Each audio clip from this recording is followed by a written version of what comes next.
அஸ்ஸலாமு அலைக்கும் வரஹ்மத்துல்லாஹி வபரகாத்துஹு. நாம செய்யக்கூடிய ஒரு செயல் ஷெய்தானை அழுதுகிட்டே ஓட வைக்குன்னு சொன்னா உங்களால் நம்ப முடியுதா?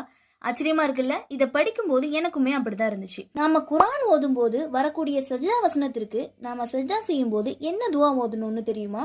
சஜத வஜ்ஹிய லில்லதி ஹலகஹு வ ஷக்க சம்அஹு வ பஸரஹு தபாரக்கல்லாஹு அஹ்ஸனுல் ஹாலிகீன். என் முகத்தை படைத்து தனது யுக்தியாலும் சக்தியாலும் அதில் காதையும் கண்ணையும் திறந்து வைத்த அல்லாஹுக்கு முன் என் முகம் பணிந்து படைப்பாளர்களில் மிகவும் மேன்மையான அல்லாஹ் அருள்வளம் மிக்கவன் ஆவான். துவா ஓதும்போது இழத்தசல ஷெய்தான எபகி, ஷெய்தான் அழுது கொண்டே ஓடுகின்றான் அப்படின்னு ரசூல்லா சொல்றாங்க. அது மட்டும் இல்லாம ஷெய்தான் சொல்லும் பொழுது ஆதமின் மகன் அல்லாஹுக்கு சஜிதா செய்யுமாறு ஏவப்பட்டான், அவன் சஜிதா செய்து விட்டான், அதனால் அவனுக்கு சொர்க்கம் கிடைத்து விட்டது அப்படின்னு ஷெய்தான் சொல்றதாக இந்த ஹதீஸ். இனி வரும் நாட்கள்ல நாம குர்ஆன் ஓதும் போது இந்த துவாவை ஓதி சொர்க்கத்துல